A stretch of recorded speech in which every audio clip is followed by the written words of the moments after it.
Hello everyone. So here is another problem to solve using variational principle.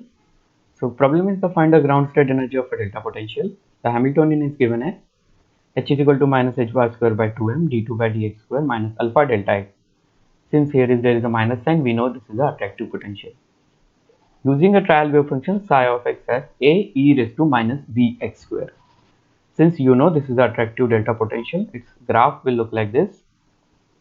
So x equal to 0, there will be sharp valley like structure over here, and at all other points this potential will be 0. We can see the potential is p is equal to minus alpha delta x. So as we know, our first step is to find a normalization constant, which is a square minus infinity to infinity e raised to minus b 2bx square. Since we are squaring psi, dx is equal to 1, and you know this is a standard Gaussian integral, which is root pi upon 2b, and this a square into root pi upon 2b is equal to 1. So we get what is a is equal to 2b upon pi raised to 1 by 4. Okay, so psi of x what becomes is 2b upon pi raised to 1 by 4 e raised to minus bx square. Now you know what is our next step to find the energy as a function of parameter b, which is nothing but the expectation value of the Hamiltonian, which is psi, this psi Hamiltonian psi, okay, which is nothing but h bar square over 2m d psi by dx whole square dx plus v psi square dx. So we will substitute what psi is, also what v is. So let us first find what is d psi by dx. So d psi by dx is nothing but a, this normalization factor, and derivative of this e raised to minus bx square, you know what is its derivative, minus b raised to minus bx square into 2x. So and squaring this thing, so let us just substitute that h square by 2m, this a will become a square, this minus b will become b square e raised to minus 2bx square 4x square dx plus minus alpha delta x a square e raised to minus 2bx square.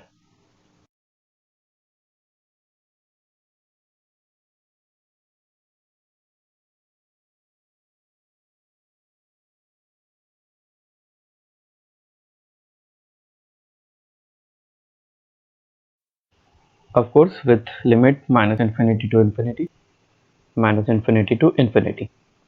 Now please look at this second integral. We know it involves a delta function delta of x, and we know delta function is 0 if x is not equal to 0. So x less than 0 or x greater than 0, delta function is 0, and you know delta function, you know what is the delta of x inside the integral. So x equal to 0, we substitute in the rest of the terms of the integral and get the answer. So for this integral, answer is minus alpha a square or mod a square e raised to minus 2b, instead of x we substitute it with 0. So final answer is minus alpha mod a square or a square. So this is answer for this integral, and here we can take this 4 and b square outside. So we will be left with this integral e raised to minus 2bx square into x square dx. So let us go to the next page to solve this integral, and let us just recall what is over here, h bar square a square upon 2m. So let us just write down that one more time, h bar square a square upon 2m, then 4, so it was like 4 b square, so 4 b square minus infinity to infinity x square e raised to minus 2bx square dx, and for second integral the answer is minus alpha mod a square. So it is minus alpha mod a square. Here also you can write down mod a square if a is a complex number, otherwise a square will also suffice. So now this integral, this kind of integral, we have done it multiple times over previous problem. We know this formula we use, that if x raised to 2n e raised to minus x square by x square, then we use this formula. In our problem n is equal to 2, and instead of this 1 upon a square we have 2 beta. So if I use 2 alpha I get this formula. I have 2 beta, then I will get something like this: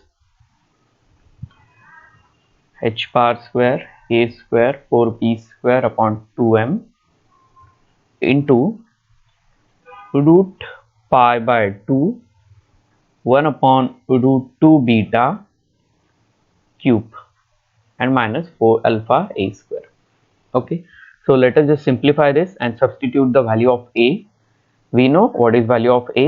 A is 2b upon pi raised to 1 by 4. So h square a upon 2m. What is a square?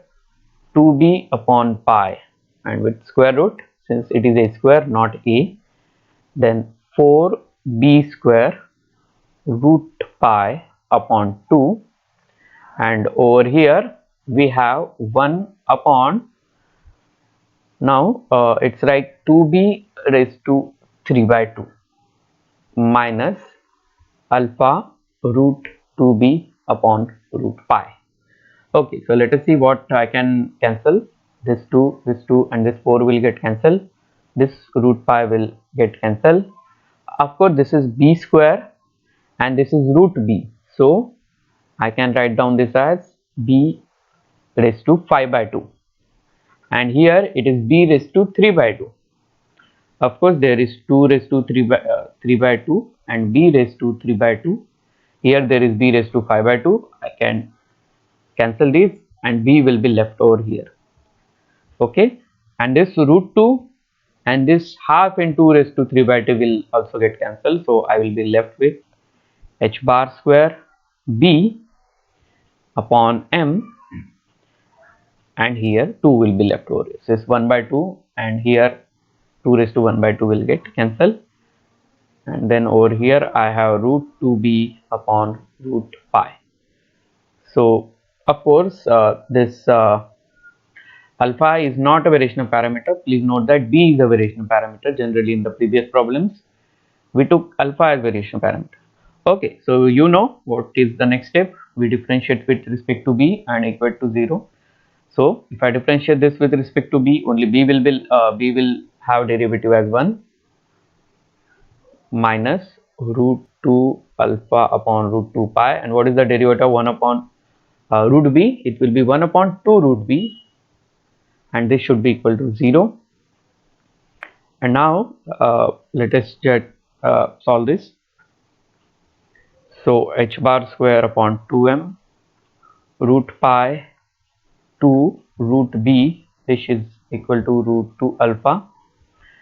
So I can see this 2 and this 2 will get cancelled, and I will have root p is equal to root 2 alpha upon h bar square root pi, or b is equal to 2 alpha pi h bar raised to 4.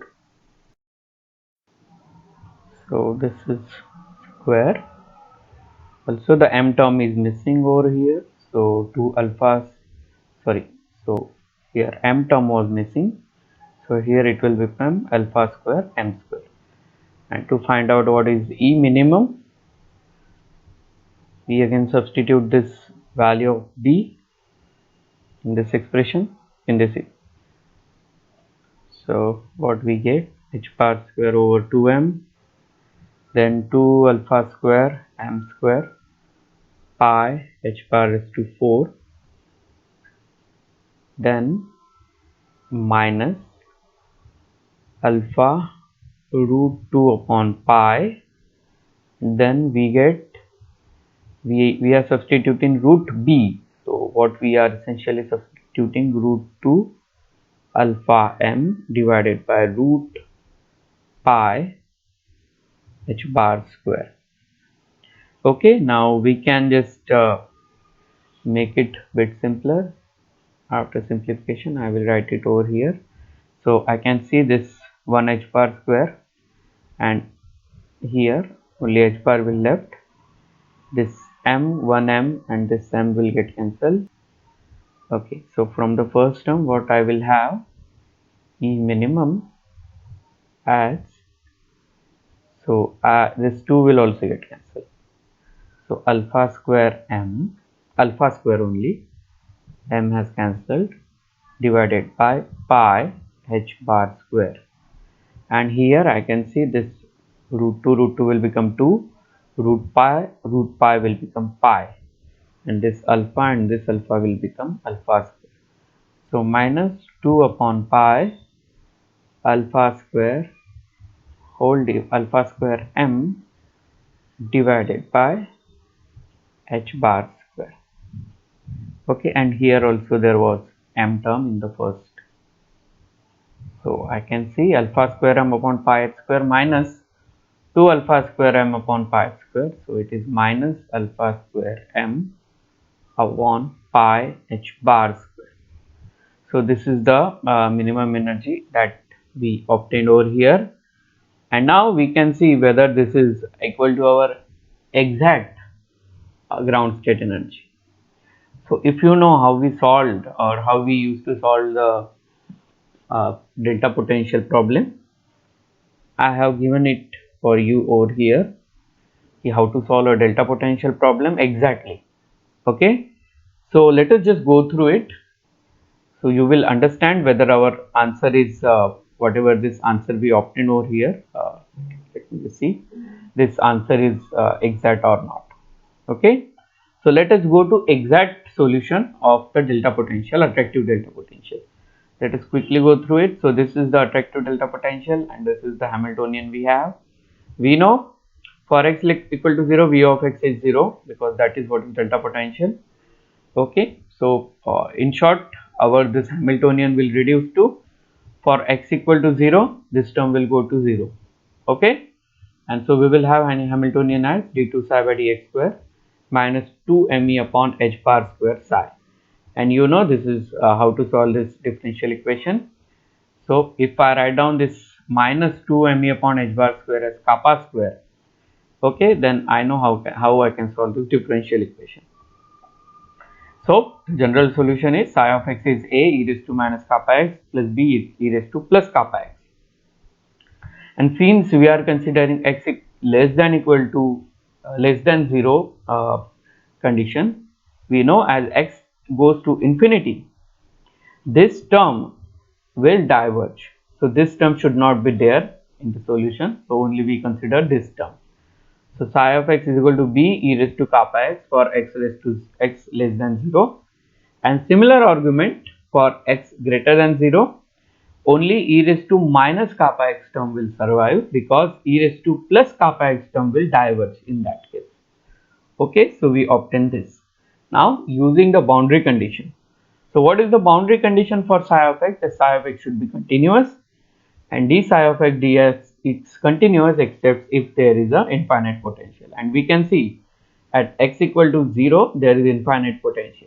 Okay, so of course d psi by dx is not continuous at x equal to 0, but using the first condition that psi should be continuous, so at x equal to 0 if we equate these two functions, then I get b is equal to f. Therefore I can write down now psi of x as b raised to kappa x for x less than equal to 0 and b e raised to minus kappa x for x greater than equal to 0. So the first condition we have used successfully to arrive at a psi or a wave function, but we cannot use the second condition effectively. So we will use one trick. We will integrate the Schrodinger equation from minus epsilon to plus epsilon, where epsilon is going to 0. Means around x equal to 0, on the left side of x equal to 0 and on the right side of x equal to 0, we are taking extremely small distance, and from minus epsilon to plus epsilon we are integrating. So as you can see, this is the Schrodinger equation, and every term we are integrating from minus epsilon to plus epsilon. And here you can see that there is integration, and inside integration there is derivative. Since it's a double derivative, one derivative will vanish, and what I will be left over here, it will be d psi by dx and minus epsilon to plus epsilon. So d psi by dx at plus epsilon minus d psi by dx and minus epsilon, therefore I have written delta over here. Okay, and this 2 upon h bar square will go on this side. So before that, let us see the next term. So in the next term, we know V is what? The delta potential. So this term will survive over here, but this term we know psi of x is continuous. So for plus epsilon, so if x equal to 0 over here, very near to, on the left side there is minus epsilon, and very near to it on the right side there is plus epsilon. This distance is extremely small and psi of x is continuous over this distance. Therefore, psi of x at plus epsilon minus psi of x is minus epsilon will go to 0. So this term will vanish. So I have this term left. So I will send it to the right side. It will become minus, then this minus, and that minus will get cancelled, and I will have this equation. Okay. And now if I substitute delta function over here, you know this v of x, if I substitute minus alpha delta of x, you know if there is a delta function inside the integral, this psi of x will become psi of 0. So that is what is over written over here, and minus alpha comes over here. Okay, so what is psi of 0? So that I have to calculate, and also I have to find out what is d psi by dx at plus epsilon and minus epsilon. I can do that for x greater than 0. I know what is my function, this. Okay, and if I take d psi by dx of it, I can also take the derivative. You can see here derivative is taken, and on the positive side we take a derivative and substitute x equal to 0, we obtained it.